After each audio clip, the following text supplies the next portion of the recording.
اعوذ باللہ من الشیطان الرجیم بسم اللہ الرحمن الرحیم الصلاة والسلام علیک یا سیدی یا رسول اللہ وعلا آلک واصحابک یا سیدی یا حبیب اللہ الصلاة والسلام علیک یا سیدی یا رسول اللہ وعلا آلک واصحابک یا سیدی یا رحمت للعالمین قال اللہ تعالی فی القرآن الکریم یا ایہا الذین آمنوا کتب علیکم الصیام کما کتب علی الذین من قبلکم لعلکم تتقون ایاما معدودات فمن کان منکم مریضا او علی سفر فعدات من ایام اخر وعلى الذين يطيقونه فدية طعام مسكين فمن تطوع خيرا فهو خير له وأن تصوموا خير لكم إن كنتم تعلمون صدق اللہ العظیم۔ ارشاد باری تعالی ہے، اے ایماندار لوگو، تم پر رمضان کے روزے فرض کر دیے گئے ہیں جیسا کہ تم سے پہلے لوگوں پر فرض کیے گئے تھے تاکہ تم پرہیزگار بن جاؤ۔ یہ گنتی کے گنے چنے دن ہیں، پس تم میں سے جو بندہ بیمار ہو جائے یا سفر پر ہو تو وہ اتنے دن گن لے، اور وہ لوگ جن پر روزہ رکھنا تکلیف کا باعث ہو وہ اس کا فدیہ ایک مسکین کو کھانا کھلانے کے ساتھ دے۔ پس جو فدیہ دینے میں بہتری کرے، زیادہ دے، تو وہ اس کے لیے زیادہ بہتر ہے، اور اگر وہ روزہ رکھے تو وہ اس سے بھی زیادہ بہتر ہے اگر تم کو اس بات کا علم ہو جائے۔ سورہ بقرہ کی یہ آیت نمبر 183 اور 184 ہے، جس میں اللہ رب العالمین نے رمضان کے روزوں کا تذکرہ اور اس سے متعلقہ چند ضروری باتوں کا تذکرہ فرمایا یہ گنتی کے گنے چنے دن ہیں۔ رمضان کے روزے سن 2 ہجری میں فرض ہوئے تھے، جبکہ آقا کریم صلی اللہ علیہ وسلم کا وصال مبارک 11 ہجری میں ہوا، تو گویا سرکار کی زندگی میں 9 بار رمضان کا مہینہ آیا ہے۔ 9 بار میں سے 7 بار رمضان 29 دن کا تھا، جبکہ 2 بار رمضان 30 دن کا آیا ہے۔ فرمایا کہ رمضان خواہ 29 دن کا ہو یا 30 دن کا ہو، ہم تم کو ثواب پورے 30 دن کو عطا فرمائیں گے۔ ایام معدودات، یہ گنتی کے گنے چنے دن ہیں۔ فمن کان منکم مریضا، پس اگر تم میں سے کوئی بندہ رمضان کے مہینے میں بیمار ہو جائے، او علی سفر، یا وہ سفر پر چلا جائے، فعدۃ من ایام اخر، تو اتنے دن گن لے، اتنے دنوں کے وہ روزے نہ رکھے، اور جتنے دن وہ روزے نہیں رکھے گا اتنے دن گن لے، اس کے لحاظ سے رمضان کے بعد وہ ان کو ادا کرے گا، کیونکہ پیچھے قرآن پاک کی آیت کریمہ میں آیا ہے فمن شاہد منکم الشہر فلیصمہ، پس تم میں سے جو بھی مسلمان عاقل بالغ مسلمان، تو جو بھی مسلمان رمضان کا مہینہ پائے اس پر لازم ہے کہ وہ رمضان کے روزے رکھے۔ اب جو بھی میں سارے مسلمان شامل ہو گئے، مریض بھی شامل ہے، مسافر بھی شامل ہے، لیکن مریض اور مسافر کے لیے چھوٹ رکھی گئی ہے کہ وہ اگر روزہ رکھنے سے مرض میں بگاڑ پیدا ہوتا ہے، یا روزہ رکھنے سے مرض بڑھتی ہے، یا مرض کی وجہ سے روزہ متاثر ہوتا ہے، تو شریعت نے مسلمان مریض کے لیے اور مسافر کے لیے اتنی سی چھوٹ رکھی ہے، کیونکہ دین اسلام جو ہے یہ تنگی والا دین نہیں ہے، دین یسر ہے، آسانی والا دین ہے، اور یہ انسان کی فطرت کے بالکل عین مطابق ہے۔ جیسے جیسے انسان کی فطرت ڈلتی جاتی ہے، دین کے مسائل بھی ایسے ہی ڈلتے جاتے ہیں۔ نماز لازم ہے، فرض ہے، اگر انسان صحت مند ہے تو قیام فرض ہے، رکوع سجود فرض ہے۔ اگر انسان بیمار پڑ گیا تو وہ بیٹھ کر نماز پڑھ سکتا ہے، اگر بیٹھ کر نماز ادا نہیں کر سکتا تو وہ لیٹ کر بھی نماز ادا کر سکتا ہے، اور اگر لیٹ کر نماز ادا کر سکتا تو وہ آخری حکم یہ دیا گیا ہے کہ وہ اپنے اشاروں کے ساتھ وہ نماز ادا کر سکتا ہے۔ تو جیسے جیسے انسان کی طبیعت تبدیل ہوتی جاتی ہے، دین کے مسائل، شریعت کے مسائل بھی ایسے ہی اس کے لیے تبدیل ہوتے جاتے ہیں۔ تو کہا گیا کہ جو تم میں سے مریض ہو، اب مریض سے کیا مراد ہے؟ آج مجھے نزلہ ہے تو میں روزہ نہیں رکھوں گا، آج میرے سر میں درد ہے میں روزہ نہیں رکھوں گا، یہ مریض نہیں ہے۔ مرض وہی ہے جس کو یا تو طبیب ڈکلیئر کرے کہ تم نے کل روزہ نہیں رکھنا کیونکہ تمہارا مرض اتنا شدید ہے کہ اگر تم روزہ رکھو گے تو تمہاری صحت یا تمہاری جان کو خطرہ ہے، یا تمہارے روزہ رکھنے سے تمہارے مرض کی وجہ سے تمہارے روزے میں خرابی آئے گی اور تم کو مجبوراً روزہ توڑنا پڑے گا، تو بہتر یہ ہے کہ تم روزہ نہ رکھو جب یعنی کہ ڈاکٹر کہے اور اس کا مرض اتنا شدید ہو۔ اور مسافر کون سا ہوتا ہے؟ مسافر یہ نہیں ہے کہ آج میں نے پنڈ سودا لینے جانا ہے تو میں روزہ نہیں رکھوں گا۔ ہمارے یہاں نتھیاں کے حساب سے جیلم بندہ جانے والا مسافر نہیں ہے۔ مسافر وہ ہوتا ہے جس کا سفر 54 شرعی میل 53 شرعی میل مسافر ہو، جس کو اگر موجودہ دور کے کلومیٹر میں کنورٹ کیا جائے تو وہ 98 کلومیٹر اور 35 میٹر بنتے ہیں۔ احتیاطاً 99 کلومیٹر کا سفر ہو اور وہ بندے کی فنائے منزل یعنی کہ جو آبادی ہے، مثال پر ہم نتھیاں میں رہتے ہیں تو جو نتھیاں کی آبادی کی حد ہے وہاں حد کے ختم ہونے سے آگے اس سفر کا یعنی اعتبار کیا جائے گا۔ ہمارے جو اڈے ہیں، جب اڈے سے ہم آگے نکلیں گے پتہ کہ یہاں یہ نتھیاں کی جو ہے، یہ اس کی باؤنڈری ہے، اس سے آگے اب ڈڈی پھپھڑ آ رہا ہے، تسنی آ رہا ہے، تو جو ہی ہم نتھیاں کی حد سے کراس کریں گے تو ہم شرعی مسافر شمار ہوں گے۔ اب وہاں سے لے کر آگے 99 کلومیٹر کا سفر جب بنتا ہو، بندے کو پتا ہو کہ میں نے پنڈی جانا ہے، لاہور جانا ہے، تو میرا سفر بنتا ہے، تو اب شریعت کہتی ہے کہ تم پھر روزہ نہ رکھو۔ اگر تمہارے روزہ رکھنے سے تمہارا سفر متاثر ہوتا ہے تو پھر تم روزہ نہ رکھو، اس دن کی تم قضا رمضان کے بعد کر لینا، اس کا کفارہ کوئی نہیں ہے، صرف قضا ہے۔ لیکن جو بندہ جان بوجھ کر روزہ نہیں رکھتا اس کے لیے پھر شریعت کے احکامات بہت شدید ہیں۔ یہ مسافر اور مریض کی بات ہو رہی ہے، لیکن اگر ایک بندہ صحت مند ہے اور صحت مند ہونے کے باوجود وہ روزہ نہیں رکھتا اور پھر اس کو احساس سے ندامت ہوتا ہے کہ یار میں نے رمضان شریف میں یہ بدبی کی ہے، لہذا اب میں رمضان کے بعد روزہ رکھ لوں، تو ایک روزہ رکھنے سے بات نہیں بنے گی۔ جو جان بھی کو روزہ نہیں رکھتا، اب شریعت نے اس پر اتنا بوجھ ڈالا کہ اس کی آنکھیں کھل جائیں، کہا کہ ایک روزے کے تم نے قضا کرنی، اس کو تم نے جان بھی نہیں رکھا، اب ایک روزے کی قضا یہ ہے کہ یا تو تم 60 لگاتار روزے رکھو یا 60 مسکینوں کو کھانا کھلاؤ یا پھر ایک غلام کو آزاد کرو۔ اب غلاموں والا دور تو رہا نہیں ہے، لیکن رمضان کی اہمیت کو بیان کرتے ہوئے اتنا بوجھ ڈالا گیا ہے کہ رمضان کے تم کو روزے کا احساس ہو جائے کہ رمضان کا روزہ کتنا زیادہ اہم ہے۔ فرمایا مریض اور مسافر اگر وہ روزہ نہیں رکھتے ہیں تو ان پر یعنی کہ پابندی نہیں ہے، وہ دن گن لیں، جتنے دن وہ مریض ہیں یا جتنے دن وہ مسافر ہیں اتنے دنوں کی وہ قضا بعد میں کر لیں۔ آگے دوسرا حکم بیان کیا جا رہا ہے وَعَلَى الَّذِينَ يُطِيقُونَهُ فِدْيَةٌ طَعَامُ مسکین، اور وہ لوگ جن پر روزے کا رکھنا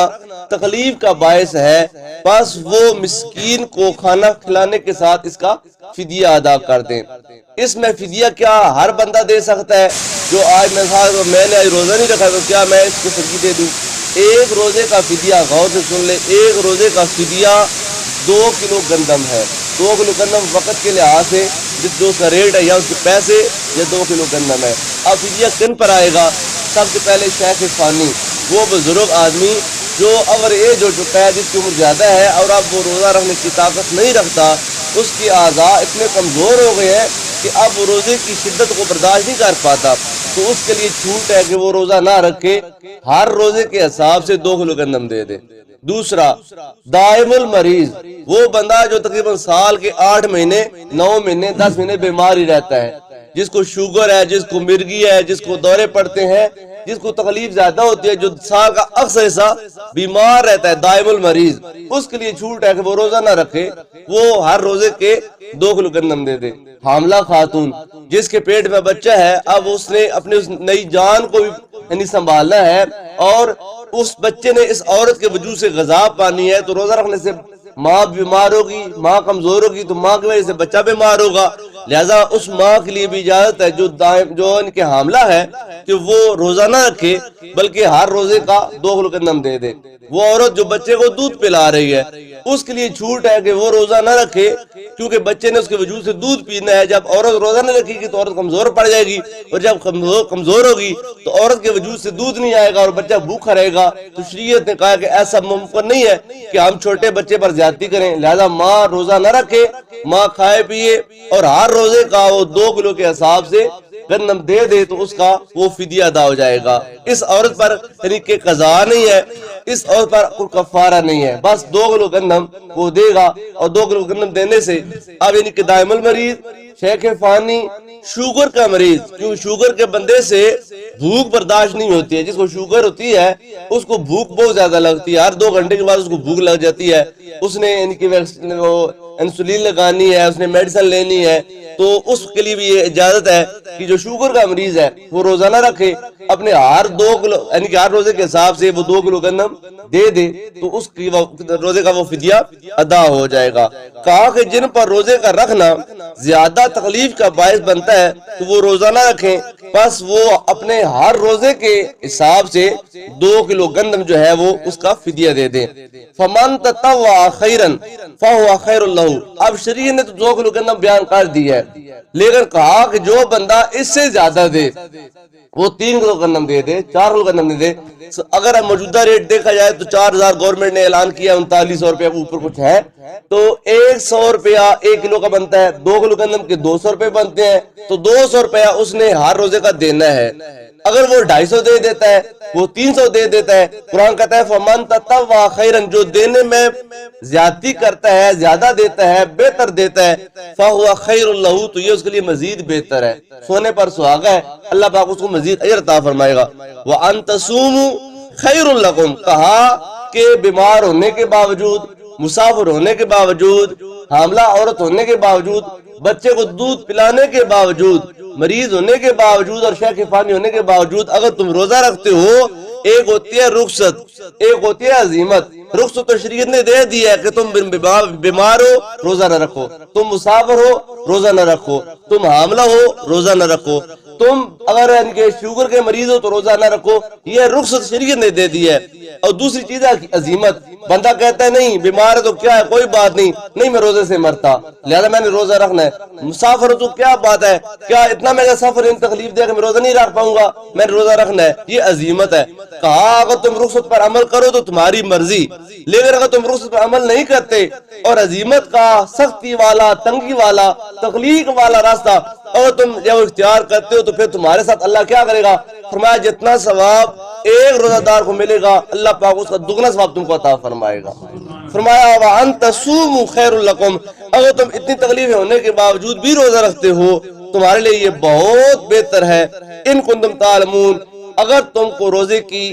کا فلسفہ پتہ چل جائے, روزے کی اہمیت کا احساس ہو جائے, تم کو پتہ ہو کہ رمضان کا روزہ کیا ہے. حضور پاک صلی اللہ علیہ وسلم آپ فرماتے ہیں اگر میری امت کو معلوم ہو جائے کہ رمضان میں کیا ہے, کہ رمضان کیسا مہینہ ہے, تو میری امت اس بات کی خواہش کرے کہ کاش پورا سال ہی رمضان چلتا رہے اور یہ رمضان کی بہاریں ہم لوٹتے رہیں. رمضان کے اندر اور رمضان کے بعد کی کیفیت کیا ہے, فرمایا رمضان کا ایک روزہ ایک طرف اور پورے سال کے روزے ایک طرف. اگر فرمایا تم ایک روزے کی قضا پورا سال روزے رکھ کر بھی ادا کرو نا تو اللہ پاک تم کو اس کا اجر تو عطا فرمائے گا, لیکن ایک روزے کا جو اجر ہے وہ پورے سال کے روزے بھی اس کے برابر نہیں ہو پائیں گے, کیونکہ رمضان کے اندر اللہ پاک کی خاص رحمتیں برستی ہیں, خاص اللہ تعالیٰ کی نوازشات ہوتی ہیں. تو اللہ تعالیٰ کا ہم پر کرم ہے, ہم زندہ ہیں, ہم مسلمان ہیں, ہم اللہ کو ماننے والے, اللہ کے رسول کو ماننے والے ہیں, اور ہماری زندگی میں رمضان ہے. اب تو الحمدللہ موسم بھی ایسا رمضان کے اندر بنا ہوا ہے کہ پتہ ہی نہیں چلتا کہ روزہ ہے یا نہیں ہے. کثرت کے ساتھ رمضان کا ادب احترام کریں, قرآن پاک کی تلاوت کریں, تسبیحات کا ورد کریں, دن کو روزے رکھیں, نماز ادا کریں, رات کو قیام میں کوشش کریں. اگر اللہ پاک ہمت و توفیق دے تو یہ تمام جتنی بھی عبادات ہیں یہ اپنے نمبر بڑھانے کے لیے ہیں, اللہ کی بارگاہ میں قرب پانے کے لیے ہیں. جتنا انسان زیادہ عبادت کرتا ہے, تقوی اختیار کرتا ہے, ڈرتا ہے, گناہوں سے بچتا ہے, اتنا ہی وہ اللہ تعالیٰ کا قریبی ہوتا جاتا ہے. اور جتنا اگر اجر زیادہ ہے تو پھر اس کے برعکس اگر معاملہ ہو, انسان یعنی کہ بے ادبی کرے, گناہ کرے, رمضان کا ادب نہ کرے, رمضان ہونے کے باوجود رمضان کی پرواہ نہ کرے, تو اس کا وبال بھی زیادہ برداشت کرنا پڑے گا, اس کا گناہ بھی زیادہ ہی ہوگا. حضور رحمت عالم صلی اللہ علیہ وسلم فرماتے ہیں اس انسان کی ناک خاک آلود ہو جائے, اس انسان کو اللہ تباہ کر دے جس کو اللہ تعالیٰ نے زندگی میں رمضان جیسا بابرکت مہینہ دیا, اور پھر وہ انسان اللہ تعالیٰ سے اپنی معافی نہ لے سکا، اللہ تعالیٰ کو منا نہ سکا، اپنی بخشش کا پروانہ حاصل نہ کر سکا۔ تو یہ ہماری قسمت ضائع نصیب کہ ہم مسلمان ہونے کے ساتھ ساتھ ماہ رمضان میں زندہ ہیں۔ اس لیے دعا کرتے ہیں اللہ تعالیٰ ہم سب کو رمضان کی باریں لوٹنے کی توفیق عطا فرمائے، رمضان کا ادب کرنے والا بنائے، رمضان سے اللہ تعالیٰ ہم سب کو مستفید فرمائے۔ رمضان کے روزوں کے آخر میں یہ حکم دیا گیا ہے کہ تم نے فطرانہ دینا ہے۔ زکوٰۃ یہ صدقات واجبہ میں آتی ہے، فطرانہ صدقات واجبہ میں آتا ہے، عشر صدقات واجبہ میں۔ یہ تین واجبی صدقات ہیں، زکوٰۃ ہے،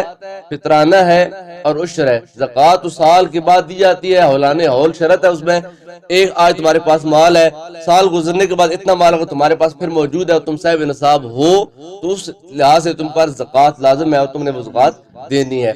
فطرانہ اس کے لیے نصاب ہونا شرط نہیں ہے، فطرانہ ہر صاحب استطاعت مسلمان پر لازم ہے کہ وہ بندہ فطرانہ اپنا دے۔ فطرانے سے دیا جاتا ہے، فطرانہ فطرہ ہوتا ہے یہ روزوں کا عبادات کا، یعنی کہ اگر کوئی کمی بیشی رہ جاتی ہے تو اس صدقے سے اللہ تعالیٰ اس کمی کو پورا کر کے انسان کی عبادت کو قبول فرما لیتا ہے۔ تو یہ فطرانہ بھی 2 کلو گندم بھی ہے فی کس کے حساب سے، یعنی کہ جب عید کا چاند طلوع ہو اور عید الفطر کی صبح ہو تو آپ کے گھر میں جتنے جی ہیں ہر جی کے حساب سے، ہر بندے کے حساب سے 2 کلو گندم صاحب منزل پر لازم ہے۔ اگر کوئی بیٹی، کوئی رشتہ دار، کوئی پوتا پوتی، نواسا نواسی عید کرنے کے لیے گھر آئے ہوئے ہیں تو صاحب منزل پر اس کا بھی فطرانہ دینا لازم ہوتا ہے۔ یعنی جو گھر کا بڑا آدمی ہے، جو مالک ہے، اس پر لازم ہے کہ بیٹی شادی کر دی ہے، بیٹی اپنے گھر ہوتی تھی لیکن وہ عید کرنے کے لیے میکے آ گئی ہے، تو اب جب میکے آئی ہے تو جب عید کا صبح کا یعنی کہ سورج طلوع ہوگا تو اس وقت اگر وہ بیٹی گھر ہے تو پھر اس کا فطرانہ بھی اسی نے دینا ہے۔ اگر وہ مہمان آپ کے گھر آ گئے ہے تو اس مہمان کا فطرانہ بھی اس نے دینا، یہ شریعت کا حکم ہے۔ اگر آپ کی بیٹی ہے کسی اور یعنی کہ گھر خالہ گھر چاچو گھر گئی ہوئی ہے اور وہ عید کے دن اپنے گھر نہیں ہے تو شریعت کا حکم یہ ہے کہ وہ جس گھر ہے ان پر فطرانہ اس کا لازم ہوگا، جب وہ خود فطرانہ دے گی یا وہ اگلے فطرانہ دیں گے۔ تو فطرانہ دینا یہ واجباتی صدقات میں آتا ہے۔ عشر ہم جو پیدوار حاصل کرتے ہیں اس پیدوار پر 10واں یا 20واں حصہ یہ واجباتی صدقات ہیں۔ اس کے علاوہ جتنے بھی صدقات ہیں وہ نفلی صدقات ہیں، وہ دیں تو اللہ تعالیٰ قبول کرتا ہے اور اس کا اجر عطا فرماتا ہے۔ تو ضرور فطرانہ اپنا ادا کریں۔ زکوٰۃ بہت زیادہ لوگ رمضان کے مہینے میں دیتے ہیں تو رمضان میں زکوٰۃ ادا کریں اور اس صدقات واجبہ کی ادائیگی میں کوتاہی نہ کریں اور تلاش کر کے ایسے لوگوں کو دیں۔ اور اس وقت جو مہنگائی کا دور چل رہا ہے، بے روزگاری کا دور چل رہا ہے، بہت سے ایسے لوگ جو سفید پوش ہیں اپنی عزت کو بچانے کی وجہ سے وہ لوگوں کے سامنے اپنا ہاتھ نہیں پھیلاتے۔ ہمارے معاشرے میں، ہمارے خاندان میں، ہماری برادری میں بہت سے ایسے لوگ ہیں جو باہر نکلتے ہیں تو سفید جوڑا پہن کر نکلتے ہیں، صاف ستھرے ہو کر نکلتے ہیں تاکہ لوگوں پر ہماری غربت کے آثار نہ ہوں، لیکن اندر سے ان کا کام معاشرے پر ہو چکا ہوتا ہے۔ تو یہ ہے کہ بہت سے لوگ ایسے ہوتے ہیں جو معاشرے میں مشہور ہو جاتے ہیں کہ یہ نمانا، یہ غریب ہے، پورا گاؤں ان کو سپورٹ کرتا ہے اور اتنا سپورٹ کرتا ہے کہ وہ خود صاحب نصاب ہو جاتے ہیں، ان پر خود زکوٰۃ فرض ہو جاتی ہے، لیکن وہ نمانے کے لیبل کے ساتھ زندگی گزار رہے ہوتے ہیں، لاکھوں کے مالک بن جاتے ہیں اور ان پر زکوٰۃ لازم ہوتی ہے اور وہ اس نمانے کی وجہ سے خود بھی زکوٰۃ نہیں دیتے ہیں۔ اور بہت سے ایسے لوگ ہوتے ہیں جن کا ظاہر تو معلوم ہوتا ہے کہ یہ مالدار ہے، کپڑے اچھے پہنے ہوئے ہیں، جوتا اچھا پہنے ہوئے، صاف ستھرا ہے، لیکن اندر سے ان کی معاشی حالت بہت کمزور ہے۔ تو شریعت کہتی ہے ایسے لوگوں کو تلاش کرو اپنے خاندان میں، اپنے گھر میں، اپنے برادری میں، اپنے محلے میں، اور ان کو تلاش کر کے چپکے سے ان کی مدد کرو۔ اگر تمہارا اپنا رشتہ دار ہے تو رشتہ دار کو دینے کا کیا فائدہ ہوگا؟ اگر تمہارا اپنا سگا بھائی بھی ہے، اب ایک ماں کے 2 بیٹے ہیں، ایک امیر ہے ایک غریب ہے، دونوں الگ الگ رہتے ہیں، شادی شدہ ہیں، دونوں کی قسمت ایک جیسی نہیں ہے، ایک کروڑ پتی ہے اور ایک کنگال ہے۔ اب بھائی بجائے اس کے کہ وہ کسی اور کو جا کر صدقہ دے، اپنے سگے بھائی کو دے، فائدہ یہ ہوگا کہ ایک صلہ رحمی کا ثواب ملے گا اور ایک اس کو صدقہ دینے کا ثواب ملے گا۔ حضور پاک صلی اللہ علیہ وسلم فرماتے ہیں اگر تم چاہتے ہو کہ تمہاری عمر میں برکت ہو، عمر زیادہ ہو، عمر میں برکت ہونے کا مطلب یہ ہے کہ عمر میں بیماریاں نہ ہوں، عمر میں حادثات نہ ہوں، پریشانیاں نہ ہوں، دکھ نہ ہو، تکلیف۔ عمر میں برکت مطلب یہ نہیں ہے کہ تمہاری عمر اللہ کی طرف سے 50 سال تھی تو یہ کام کرنے سے تم 60 سال کو جاؤ گے، نہیں، ایسا نہیں ہے۔ جو عمر اللہ کی جانب سے لے کر آئے ہو عمر تو وہی ہوگی۔ برکت سے مراد یہ ہے کہ تمہاری عمر میں یعنی بیماریاں نہیں ہوں گی، پریشانیاں نہیں ہوں گی، تونگری ہوگی، مالداری ہوگی۔ جو تم چاہتے ہو کہ تمہاری عمر میں برکت ہو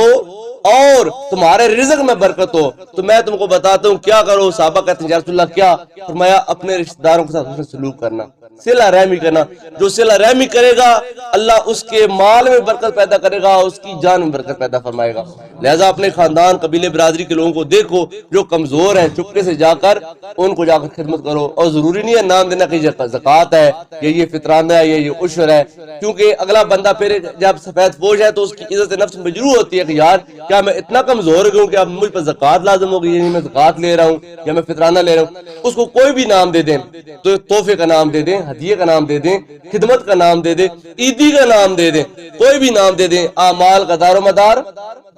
نیت پر ہوتا ہے۔ تمہاری نیت یہ ہے کہ میں فدیہ دے رہا ہوں، میں عشر دے رہا ہوں، میں فطرانہ دے رہا ہوں، میں زکوٰۃ دے رہا ہوں، جو تمہاری نیت ہوگی اللہ تم کو اس کی نیت کا پھل عطا فرمائے گا۔ اللہ پاک مجھ کو اور آپ سب کو عمل کرنے کی توفیق عطا فرمائے۔ آمین وآخر دعوانا ان الحمد للہ رب العالمین۔